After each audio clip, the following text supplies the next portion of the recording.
Salut à tous, on se retrouve pour un nouveau numéro de DFCO et débat. Alors ce soir, notre invité c'est Jordan Lotiès. Salut Jordan, est-ce que ça va ? Ça va, merci. On prend soin de moi, donc ça va. Il faut que tu sois beau pour l'émission de tout à l'heure. On a l'habitude de recevoir ici, quand on fait l'émission, les joueurs quand il y a des matchs le samedi ou le dimanche. Là, il y a un match vendredi qui s'annonce. Où est-ce qu'on est dans la préparation 48 heures juste avant la rencontre ? On va se préparer de plus en plus pour ce match de vendredi. On se rapproche. Demain, c'est veille de match, donc demain, on va préparer la séance pour être prêt pour vendredi. Et puis vendredi matin, on voyage à Nantes.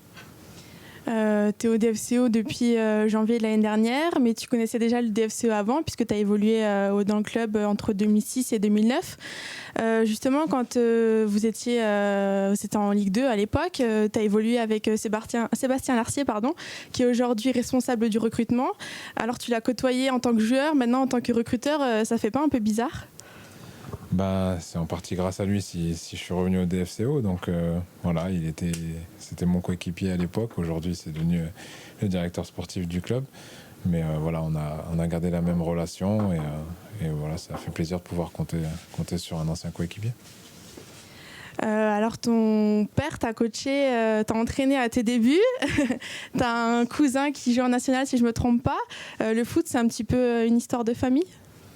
Oui, j'ai été bercé avec le foot dès tout petit, donc voilà, c'est mon papa qui m'a entraîné à mes débuts et il est toujours là aujourd'hui pour me soutenir même à 32 ans, donc voilà, c'est vraiment une histoire de famille. J'ai un cousin aussi qui est professionnel, donc ça fait plaisir et on essaye de représenter.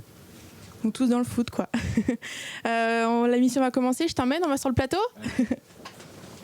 Puis en attendant, j'espère que vous nous rejoignez et que vous allez poser toutes vos questions à Jordan. Jordan, il sera là pendant 20 minutes en direct pour répondre à toutes vos questions. Donc j'espère que tu es prêt à répondre à toutes leurs questions, parce que souvent, ils ont plein de questions. Donc il faut être prêt. Donc je ne sais pas si tu es prêt.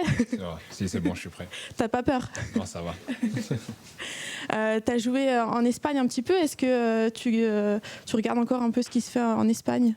Malgré que tu sois en France maintenant. Je ne vais pas vous mentir, je regarde un peu plus le championnat espagnol que le championnat français. Mais ça reste de bons souvenirs et c'est vrai que j'y ai passé des très bons moments. Je te laisse aller en plateau. D'accord. Je vous dis à tout à l'heure, bonne émission. Merci.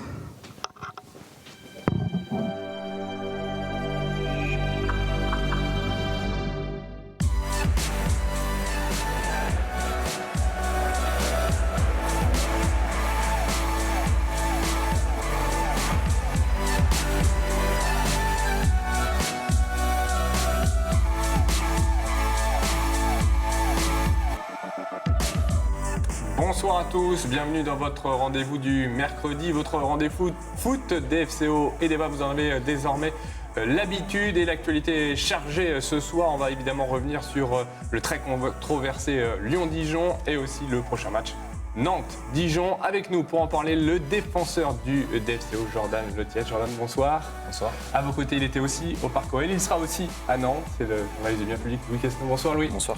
Et puis à mes côtés, ça sera votre porte-voix, votre relais ce soir pour vous les internautes pour poser des questions à Jordan. C'est Mathis. Salut Mathis. Salut. Est-ce qu'il y a déjà des petites premières questions ? Quelques petites remarques, mais pas encore vraiment de questions. Mais ça va arriver. Ça va venir. On va ouvrir justement le premier débat avec l'actualité toute chaude. Les excuses de Jean-Michel Aulas cet après-midi.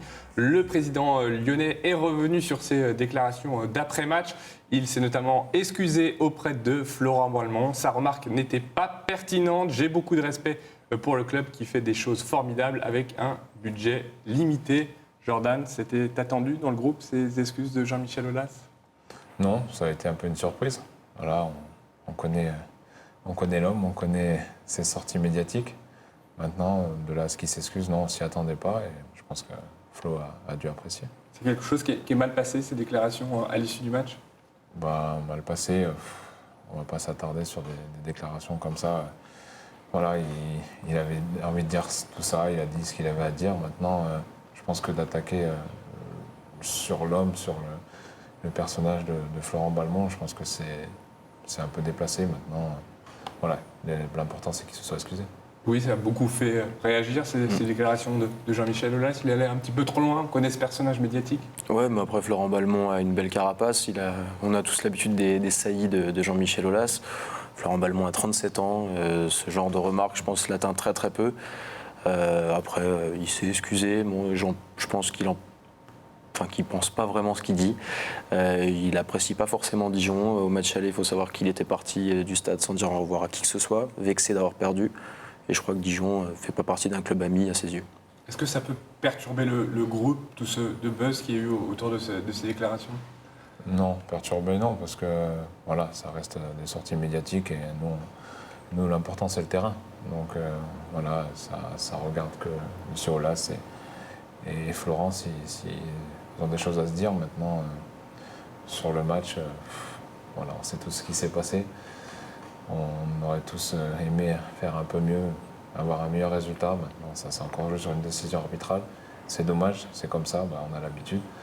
Et il reste 12 matchs, je crois, donc il va falloir s'attendre à encore des décisions un peu bizarres. Maintenant, on va tout faire pour que le résultat soit en notre faveur plutôt qu'en faveur de l'adversaire. Justement, on a Baptiste qui nous demande sur le match face à Lyon, qu'est-ce que tu penses du penalty, des décisions là-dessus? Voilà, pour moi, après tant d'années en professionnel, c'est des actions que j'ai fait et refait, voilà, pour protéger mon gardien, mettre les bras, écarter les bras, pour pas que l'attaquant aille charger la sortie du gardien. Voilà, le joueur de Lyon, on a rajouté comme si on l'avait égorgé, donc l'arbitre a décidé de siffler, c'est comme ça. Maintenant, voilà, on reste frustré sur cette décision, mais il y avait plein d'autres choses dans le match qui auraient pu faire qu'on perde, donc voilà, ça reste juste une décision arbitrale. Sévère cette décision d'arbitrage? Il y a le geste de Julio Tavares, mais Baptiste René est proche de s'emparer du ballon, il n'y a aucun danger. Même si Diakaby charge René, de toute façon, il y aurait sûrement eu une faute en faveur du DFCO. Après, il faut aussi songer qu'il y avait eu un pénalty qui n'a pas été sifflé pour Lyon. Il y a une main de Romain Amalfitano qui n'a pas été sifflée. Il y a peut-être une forme de compensation. Et comme dit Jordan, le DFCO a quand même subi sur ce match, notamment en première mi-temps où il y a eu beaucoup d'occasions, où Memphis Depay a raté énormément de choses. Et avec un grand Baptiste René qui a aussi permis au DFCO de rentrer au vestiaire avec un partout. Évidemment, ce qui laisse les regrets, c'est le scénario du match. Jusqu'à 10 minutes de la fin, vous avez encore cette victoire entre les mains? Oui, voilà, on a fait beaucoup d'efforts, on a réussi à mener au score. Et on aurait pu encaisser ce but avant, mais voilà, on a réussi à tenir, on a bien défendu et c'est dommage que ça se fasse sur ce penalty. Maintenant, voilà, on a beaucoup de choses quand même positives à retirer de ce match et avoir mené 2-1 à Gerland, je pense que c'est aussi une bonne chose. Qu'est-ce qui se dit dans le vestiaire? Ce match, c'est la rancœur qui ressort ou on se ressoude? Non, on se ressoude parce qu'on a un match très important dans 2 jours. Donc Lyon, il faut aller vite tourner la page aussi. On a quand même encaissé 4 buts. Donc pas trop ressasser le match de Lyon. Ça reste un prétendant au podium. Et nous, le plus important, c'est vraiment le match de Nantes et les autres matchs contre les concurrents directs qui vont arriver. On a Captain qui nous demande, justement, avant ce match face à Nantes, vous êtes abattu, vous êtes pleinement serein? Non, abattu, non. On n'a pas pu trop travailler cette semaine pour Nantes, puisqu'il fallait aussi récupérer du match de Lyon. Mais voilà, on a beaucoup parlé pour être prêt pour vendredi et savoir mettre les bons ingrédients pour aller prendre des points à Nantes. Et Mathieu qui nous demande si tu as des nouvelles des blessés? Oui. Je pense qu'on ne pourra pas compter sur Mehdi Abed vendredi. Maintenant, on récupère Fred. Et voilà, j'ai eu écho que Marvin s'était sûrement refait mal, donc c'est dommage. On est dans une période assez difficile au niveau des blessés et des suspendus aussi, parce que ce week-end, on perd Joe Marier pour suspension. La semaine prochaine, je crois que c'est Flo. Donc voilà, on a un groupe soudé, on va faire avec et on sait qu'on peut compter sur tout le monde. On l'a vu à Lyon avec l'entrée de Belmont en taux, donc voilà, on sait qu'on peut compter sur tout le monde et que tout le monde va se battre pour que le DFCO se maintienne. Ouais, Louis, c'était une titularisation surprise d'Anthony Belmont dimanche, mais il a parfaitement rempli son rôle. Olivier Daoglio disait qu'il voulait avoir un visage plus défensif pour son milieu, pour compenser l'absence de Mehdi Abed. Anthony Belmont a été un petit peu timide au début, mais il s'est mis au diapason de l'équipe après. C'est un jeune qui est pétri de qualité, il lui manque un petit déclic pour qu'il puisse passer un cap. Et là, il va avoir l'occasion de jouer encore certainement à Nantes avec toutes les absences qu'il y a dans le groupe. C'est un joueur en devenir et il faut lui faire confiance rapidement. Alors on a évidemment beaucoup parlé de ce penalty. Baptiste René, à l'issue du match, disait que les arbitres ne vous respectaient pas. Est-ce que c'est vraiment quelque chose que vous ressentez? On sait qu'il y a eu les problèmes à Saint-Etienne, le match de Lorient aussi avait été très bizarre. Je ne sais pas si c'est un manque de respect, mais c'est vrai que les décisions en notre défaveur s'accumulent, on va dire. Donc, je ne sais pas si c'est un manque de respect, mais c'est vrai que ça fait un peu trop. C'est un peu trop de pénalty sifflés, pénalty litigieux. Je pense qu'ils ne se seraient pas sifflés dans des grands stades comme le Vélodrome ou au Parc des Princes. Donc, Est-ce que c'est le lot des petites équipes, entre guillemets? Ouais, c'est le lot des petites équipes. J'ai pas fait de grandes équipes et j'ai fait que des petites équipes. Et ça fait des années que c'est comme ça. Donc c'est frustrant. C'est frustrant, mais il faut se battre avec nos armes pour gagner des points et pour sauver le club. Dijon, mauvais joueur, comme disait Aulas, oui, ou pas du tout? Non, pas mauvais joueur, parce qu'il y a une accumulation d'erreurs. La première flagrante, c'est celle de Saint-Etienne, où le scénario quand même est très cruel pour Dijon.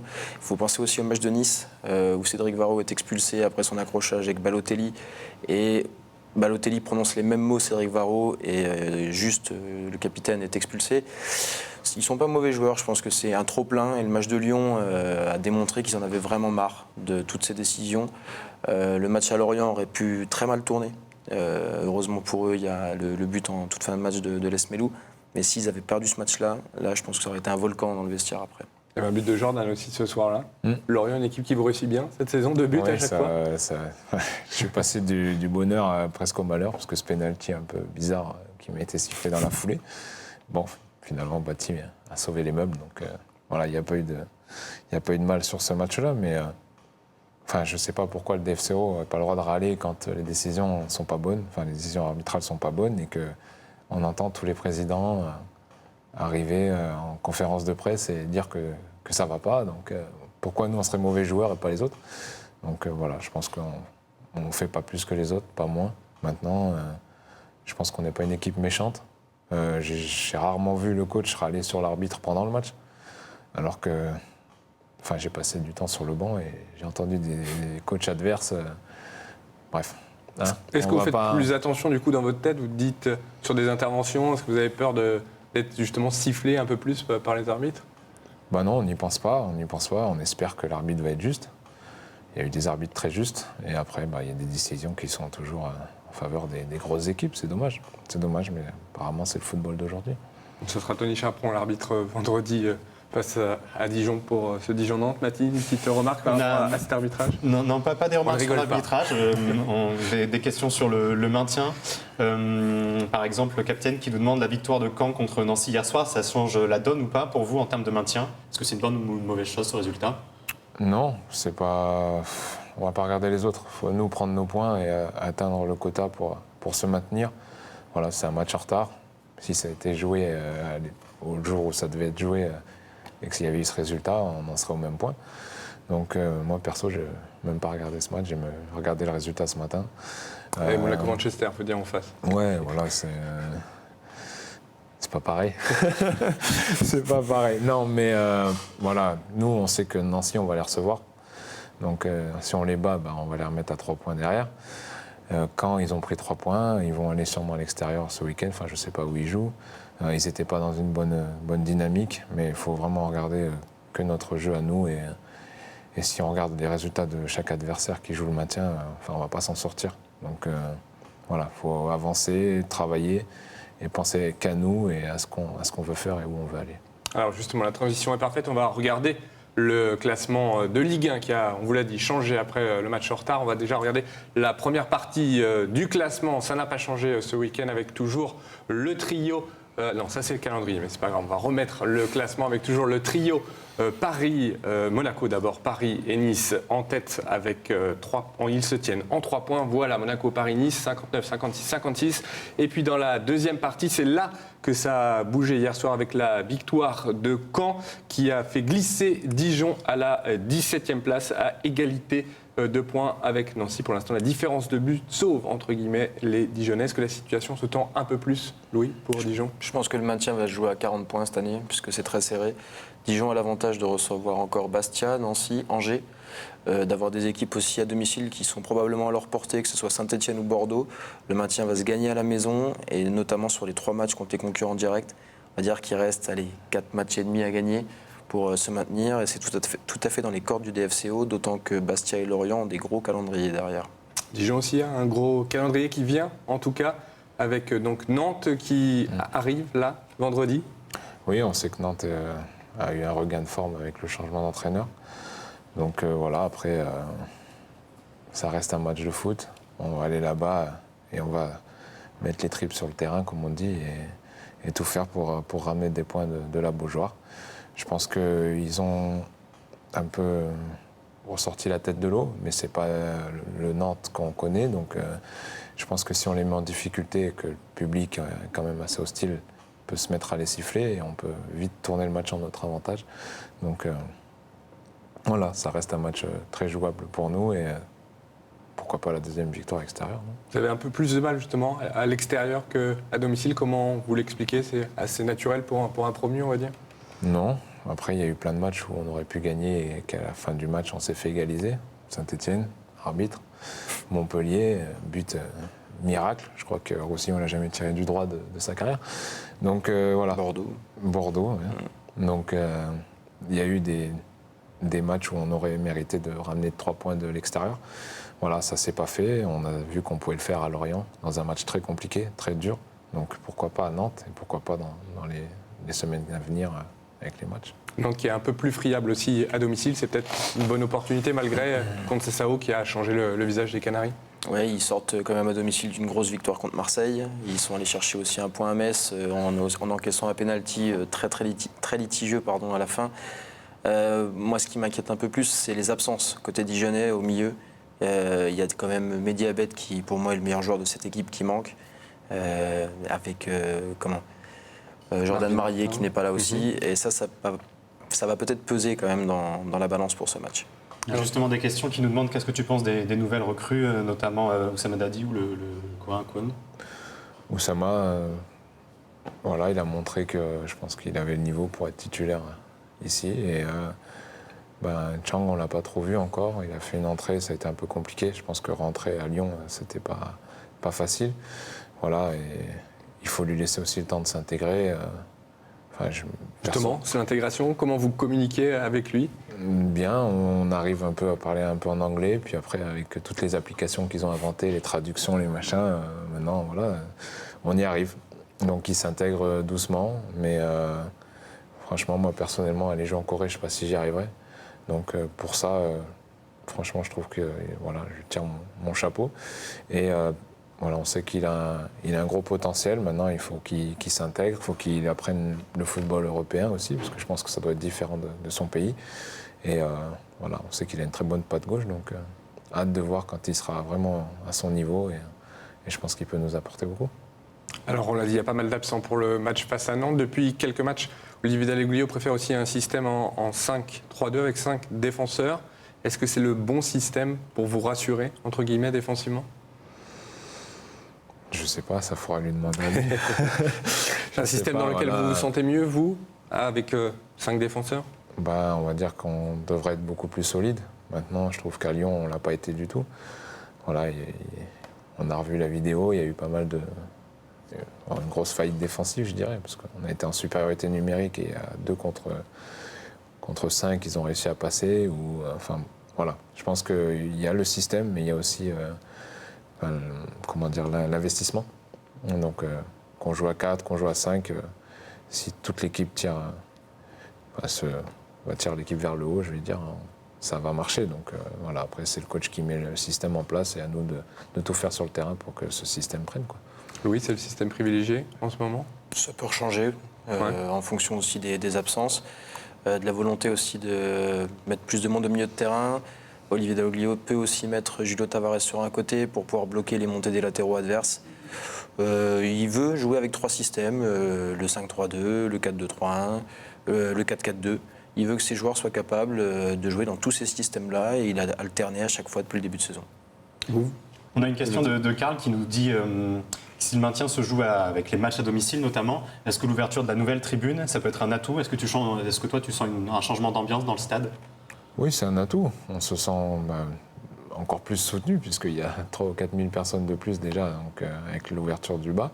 Et maintenant, je pense qu'une fois que la tribune sera vraiment finie, ça fait un vrai stade de foot, qu'il va y avoir une bonne ambiance. Voilà, on a le speaker qu'il faut pour motiver tout le monde. Donc non, je pense que ouais, ça va. C'est obligé que ça nous aide à faire encore des meilleurs matchs à domicile, même si je pense qu'à domicile, on est quand même pas mal et qu'on a pris énormément de points à domicile. Donc voilà, je pense qu'on fait plaisir aussi à notre public. Justement, l'ambiance s'est réchauffée ces derniers temps. On a toujours dit que le public dijonnais était plus spectateur que acteur. On sent que grâce à vos performances, ils sont un peu plus supporters. Oui, les performances, je pense la qualité du jeu aussi, parce qu'on est une équipe qui produit du jeu. Voilà, moi je vais vous dire, il y a 8 ans, quand j'étais ici, ça a bien changé. Ça a bien changé. Aujourd'hui, c'est vraiment très très agréable de jouer à Gaston Gérard. Je peux dire qu'aujourd'hui, on a un public, quoi. C'est important en plus dans la course au maintien, c'est quelque chose qui pourra apporter quelques points supplémentaires, cette ambiance? Oui, surtout contre Caen, j'ai trouvé que le public avait vraiment joué son rôle. C'était vraiment pas facile de jouer sous la neige. Il avait froid, je pense, le public. Ouais. Techniquement, techniquement, c'était pas le plus grand match de foot qu'on ait vu, c'est normal. Avec les conditions, c'était horrible, mais le public est resté hyper patient et a poussé jusqu'au bout. Et à 2-0, on a senti que tout le monde était vraiment libéré. Dans les tribunes, c'était très sympa. Ouais. Contre Paris, c'était différent, parce que Paris, il y avait beaucoup de gens pour Paris, donc c'était plus particulier. C'est le danger. Ce sera toujours comme ça. Face aux grosses équipes, c'est le danger. À Nancy, ça fait longtemps qu'ils étaient en Ligue 1, et quand on jouait Marseille-Paris, il y avait plus de monde pour les grands clubs que pour nous. Donc, ouais, je pense que ça, c'est des clubs qui ont marqué l'histoire, les gens les supportent depuis des années, et ils ont la chance de les voir dans leur ville, donc ça peut se comprendre. Allez, on voit ce qui va se passer pour vous dans les semaines qui viennent. On a eu un aperçu tout à l'heure avec donc le déplacement vendredi à Nantes, puis après la réception de Nice, le 3e, avant un déplacement à nouveau à Rennes, puis il y aura Saint-Etienne, Marseille. Le mois de mars s'annonce chargé pour vous et peut-être compliqué avec des gros. Quand on joue au foot, c'est pour jouer des affiches comme ça. Donc c'est sûr que sur le papier, ça paraît compliqué. Maintenant, on a vu qu'on arrivait à embêter aussi les bonnes équipes. Donc voilà, ça va être un mois de mars, je pense, très dur, mais très agréable à jouer aussi. On a une question qui va un petit peu plus loin, c'est la page fan du DFCO qui nous dit « Le maintien pourrait se jouer lors de la 37e journée face à Nancy, marqué face à son ancienne équipe et sur le DFCO, ça serait sympa ?» Bah oui, hein. Moi je signe tout de suite. Tout de suite je signe, et puis tant pis pour Nancy, je suis désolé, mais là... Voilà. L'idéal, c'est Dijon et Nancy en Ligue 1 l'année prochaine. Ouais, si on pouvait faire descendre Metz à la place. Et merci Jordan, ça sera le mot de la fin. On verra ça au mois de mai, après la 38e journée. Merci Louis d'être venu, merci Mathie. Et puis nous, on se donne rendez-vous très bientôt pour une nouvelle émission de DFCO et débat. Bonne semaine à tous.